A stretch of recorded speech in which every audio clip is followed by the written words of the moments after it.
You ask Tiger to solve. This deals with linear equations with one unknown. The final result is j equals 32/25. Let's solve it step by step. Simplify the expression.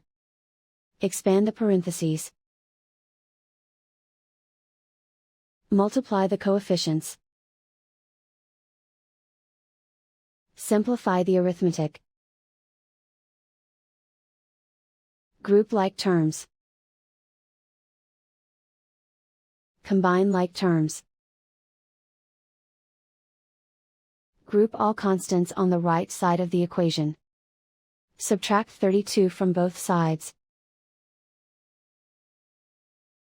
Simplify the arithmetic.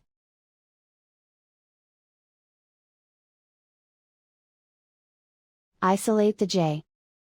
Divide both sides by -25. Cancel out the negatives.